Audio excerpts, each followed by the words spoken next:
You know, that wonderful song that John just played for us, I was thinking, the older I get, the more I realize how God has protected me and kept me alive to be here with you today. I mean, I should have died on a glacier on Mount Ritter in the High Sierras. When I fell, I should have died when they tried to shoot down my Black Hawk helicopter. I should have been injured when my car was totaled last month. And it's very clear to me that I don't own myself, that I've been bought with a price several times, and I'm supposed to be here with you today, and I just praise God for that. Another thing is we heard this beautiful music today that John was playing. I read a study about children. When they listen to music, and when they're exposed to music like this, peaceful, gentle music, their music appreciation develops in grade school and in high school and through the rest of their lives in a way that children that are never exposed to music like this develop. But it also is true of adults, you know. Listen to the cacophony of sound that passes for music that we hear, you know. Not very peaceful and healing like this music that we're hearing here, but even us, we who are adults, we experience healing, and our whole brain lights up. And so the theme of the message today is to watch. And watching is a lot more than it's cracked up to be. When you and I watch things and really focus on what we're hearing and seeing, we learn so much. Our attention span today with television and cell phones and the internet is so short that I think a goal for every one of us who are Christians needs to be really watch how God is operating in our lives. Really watch what's happening around us. To watch with the eyes of the Holy Spirit how God is guiding our lives. I kid with my friends that like to watch the Golf Channel. And the word I use is boring. But if you play golf, I lived in the country and we only had one channel. I actually watch golf channels, so I admit it, I'm a sinner. I'm blaming them for the same things I'm kidding them for the same things I did myself. But you know, if you play golf and you watch closely, the amygdala of your brain, it's a certain part of your brain, will watch how these professional golfers swing the ball. Even without practice, the amygdala of your brain will teach you how to swing correctly. If you really watch, I don't mean the birds on the golf course and the spectators that are handsome or beautiful, you know, but you really watch the person hitting the golf ball, your amygdala, God has made it so that you will swing the golf club correctly. And I would say to you that if you really watch God closely in the Scriptures, if you really watch the life of Jesus closely, you'll be like Jesus. And you'll be loving like God. And you'll have wisdom that intellectual things cannot teach you because you're really alive and you're fully watching. I want to read this passage where Jesus talks about that here in Matthew 11. Jesus said, "Are you tired, worn out, burned out on religion? Come to me. Get away with me, and you will recover your life. I will show you how to take a real rest. Walk with me and work with me. Watch how I do it. Learn the unforced rhythms of grace. I won't lay anything heavy or ill-fitting on you. Keep company with me, and you will learn to live freely and lightly. So that brings up the question, watch how I do it? What do you mean, Jesus? You know, we are forgetful human beings, and it's so easy for us to forget the things we learned from Christian friends, we learned from reading the scriptures, we learned from Sunday school, we learned from these wonderful songs that we were just talking about. So, watch how I do it means that we have to revisit Jesus' life every single day to remind ourselves how Jesus did it. How for 3 years, 24 hours a day, 7 days a week, he's with the disciples. And how for the 30 years before that, he was obedient to his parents. He was learning the scriptures. It's clear that Jesus memorized huge portions of the scriptures as a child. So, in other words, it takes us right back to that famous Topeka author who coined the phrase, what would Jesus do? You know, at Columbine High School, when all the students were murdered, the murderers looked for what would Jesus do bracelets on people and killed them because they were Christians.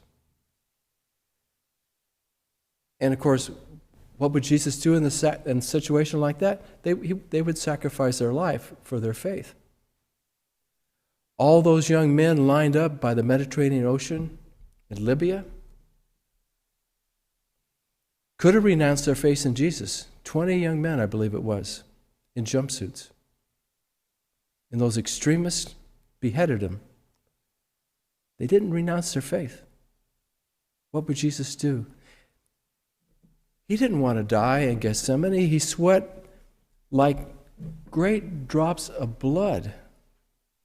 He didn't want to die. He was a human being. But he gave his life so that you and I could live. So, one way, this very important way, is every morning deeply study the works of Jesus, the teachings of Jesus, the life of Jesus, and make Matthew, Mark, Luke, and John a huge part of your life. I really appreciate you praying for my mother, Phyllis Cobb, in the nursing home in Holton. And I always thought my dad was the spiritual giant in our family. But until recently, when her memory's starting to go, Mom would paraphrase the scriptures with me when I'm reading about Jesus. She would get ahead of me when I was reading. She'd complete my sentences as I was reading about Jesus. She lived and breathed the scriptures. It's obvious to me. And my dad was a wonderful Christian, and he's the one that led my mom to a faith in Jesus when I was 10. I remember it very well. But Mom really was watching how Jesus did it in her life. And she knew what Jesus said. And, you know, like all moms, she wasn't perfect. She had her character flaws. Still does. She gets real stubborn with the people in the nursing home. Hope she's not hearing this on YouTube. And I say, I put up with that for 72 years. But it's also one of the great strengths is because I could not get by with anything. I mean nothing. And it has blessings too. But she really immersed herself in the life of Jesus. I can't imagine what she'd be like without Jesus in her life. A second way that I think is very important is to watch the good behaviors in the lives of other Christians. Now, the danger for you and I as Christians is for us to look for the bad behavior in the lives of other Christians. My grandpa Norris in Wyoming had someone who was a deacon or an elder in the church, in the Christian church in Wheatland, Wyoming, steal from him. And Grandpa Norris quit going to church and never went back again. Grandpa was looking at the bad behavior and forgetting what that person had been without Jesus. Probably been a bully the kid or a bank robber. But it's really important when you look at people sitting around you, don't look for their character flaws. Look how that person, not only in our church, but in other churches as well, is like Jesus. Look for their good behaviors in the lives of other Christians. And when you see it, compliment them. I mean, how much more proud can you be of your grandson than Sally is of Geoffrey? I've been supporting Campus Crusade for several decades, and he's going to bring Jesus to people in San Diego this summer. And how more proud can you be than the Hunleys of Raven? Going to a nation stricken in poverty and helping them this summer. Look for good behaviors in the lives of other Christians. There were several, actually 2 or 3, my mind's unclear because it was like almost 50 years ago, but several widow ladies in the church in Lewisburg, my first church. And they were different than the other members of the church.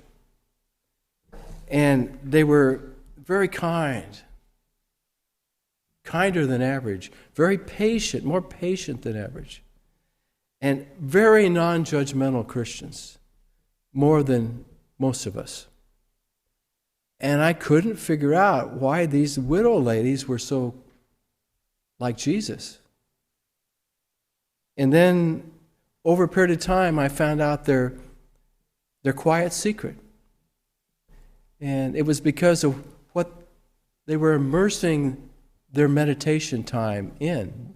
They were reading things about the unity of all Christians and how anyone who is a follower of Jesus Christ, even if I may not agree with them in theological details, is my brother and is my sister. And these widow ladies, they were like Mother Teresa's to me as a young pastor. They manifested, they glowed with the love and patience and kindness and the freedom of judgment. And you know, isn't that how God is? God knows every bad thing about you and me, and He does not judge us. God just accepts us and just continues to love us. Another way to watch that Jesus commands us to do is to look at creation that God made.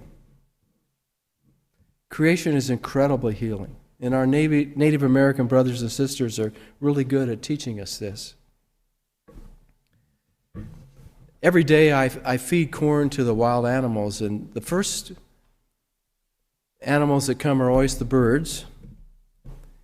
And when the birds come, then the other animals know it's safe, and the squirrels come. And the other day, after the birds came and a squirrel came, then the wild birds came. The first was a crow. The crow was hilarious because he was trying to protect 2 sites from the squirrel. The squirrel would eat here, and the crow go there, and the squirrel go there, and it was like 2 kids in kindergarten. And then a wild turkey showed up because the other 2 animals were there and the other birds were there, and he knew it was safe. And then one deer came, and wild turkey still hung around a little bit because there was still corn there, but when 4 deer came, that was too much for the wild turkey. Too many deer, and he left. He came back later. But all these animals were constantly alert, and they were protecting each other. When the birds flew off, the deer would get ready to run, and vice versa. And you know, God teaches us to watch everything around us and learn from it. And the word for angels in the book of Daniel is watchers. Watchers. And I was just reading a psalm this morning and that's the word that David used, watchers for angels. And the Aramaic language which Jesus spoke, the Aramaic word is watchers for angels. Angels are constantly watching us. And don't get paranoid, but the angels are watching us. They're watching over us. They see everything good we do, I personally believe that everybody has a couple of guardian angels.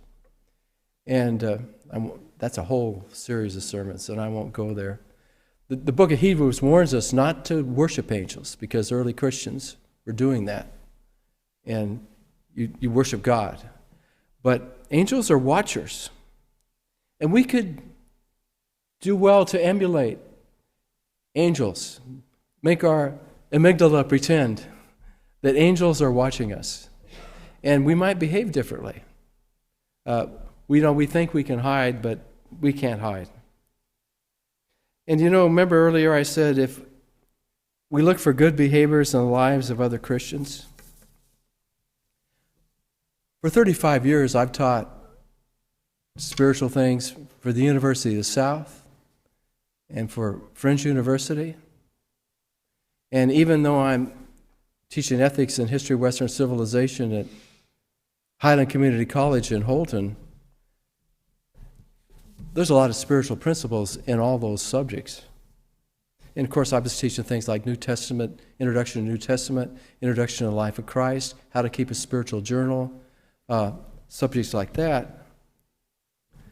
But in our Sunday evening Bible studies, Dan Maltby is sharing things about the life of Jesus I have never heard taught before. Not to embarrass you, Dan, but we've got something here going on every Sunday evening that's remarkable. I've been reading the Bible all my life. I translate from the original Greek when I don't like the translation. And Dan is saying stuff that is wiser, that I've never heard said before. And I'm a readaholic. I read everything. Poor Kathleen has to put up with that. But deep rainbows of meanings in the Scriptures that few Christians have ever heard of, let alone know. So when Jesus says, watch how I do it, he says to stay awake and be alert. Ask God to lead you every single day. Ask God to speak deep within you every moment. Remember Jesus' warning to us in the Gospels. Watch, therefore, you know not the day or the hour. But I want to close with just this simple insight. There's great joy in watching. I love to watch my kids eat when they were hungry. I love to watch people eat when we have church fellowship dinners. I love to watch people sing. I love to see the prisoners in the jail when I go there on Tuesdays start to understand a little bit more about God's love. There's tremendous joy in watching. So again, this is a general commandment Jesus is giving us. Watch how I do it. But it's still a commandment. If you'd like to give your life to Jesus today or to join this church, please come and stand with me as we sing our hymn of invitation, Precious Name.